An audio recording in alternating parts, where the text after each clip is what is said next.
We spent some time yesterday talking about whether or not it's being regarded as a Nick Saban but instead of an and when a guy opted out, based on what Jerry Jones said earlier this week, and also Steelers GM Kevin Colbert. Here's Sean McVay, coach of the LA Rams, on the issue of players who opted out.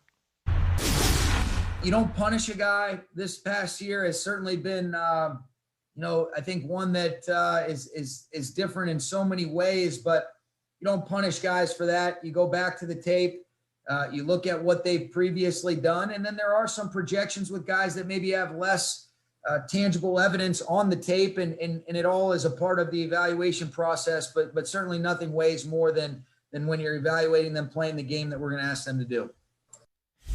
That is a more positive way to put it. And the reality is, the more of a projection that's involved, the more it could hurt a guy. It's not about the fact that he opted out. It's the fact that we are, and I think that may have been what Jerry Jones was trying to say. Exactly. Right. That it is a projection. If a guy missed last year, we didn't get to see whether he continues to develop in a positive way. Maybe he would have stunk if he had played last year. We've seen that. We've seen guys enter the process before their last year in college football, cream of the crop. Remember Brian Braum? First overall pick, right? 2007, right? It was 2008. It was the year that Brett Favre retired because they ended up getting him in round 3. Right. He was going to be the number 1 guy. Played one more year and stunk. Right. Sorry, but that's what happened. Right. Matt Barkley. He was going to be the number 1 pick. Right. I mean, hey, stay in school. You're going to be the number 1 pick, and he stayed in school and he wasn't. Right. So round 4.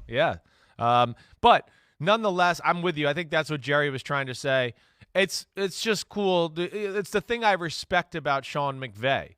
He just being around him whenever I have, and then just the way he comes off in press conferences, he's a real guy. He's a human, and he takes all those things into account. So I respect that about him. And, yeah, they don't have a lot of picks. They're going to have to make their picks count for sure in their luxury Malibu house this weekend that they're going to be having fun. I hope we get a few look-ins on that in round 1 tonight, even though they're not picking in round 1. Not anything to do. I know. Not anything to do. Well, I want to see. They got a swimming pool. They got a kegerator. They're just going to sit around and drink. Right. I want to see it. Smoke yeah. Sounds good. Invite me. I'll come out. Come on. But let me say this, because Sean McVay was able to deliver that message in a way that created no ambiguity and opened no door for anyone to say, yeah, but you're also sticking it to these guys a little bit for going against the football grain.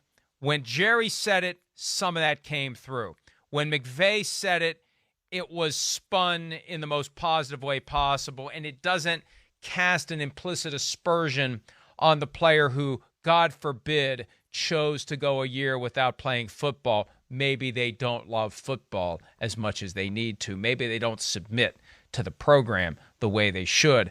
A little of that came through with Jerry. It didn't come through with Sean McVay. No, it did not. It did not. And, again, I think, McVay is just an unreal communicator that way.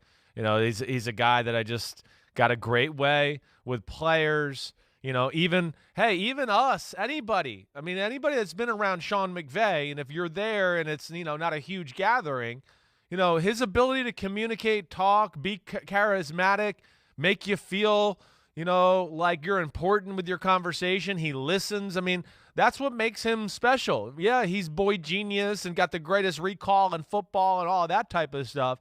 But it's also his ability, again, with that team. They've had a lot of personalities, changing parts, all of those type of things. You don't ever hear an issue in L.A. with the Rams, with any of that type of stuff.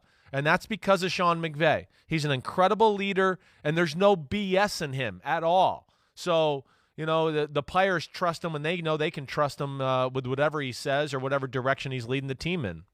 So you're saying he's not exactly like John Gruden?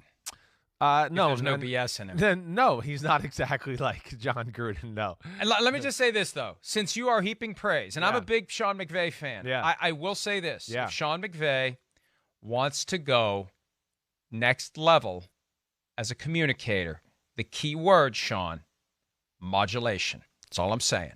Modulation. Speed, tone, volume. Modulation will serve you well. Hi, I'm Mike Tirico, and thanks for watching. Make sure to hit subscribe for the latest news and highlights from NBC Sports.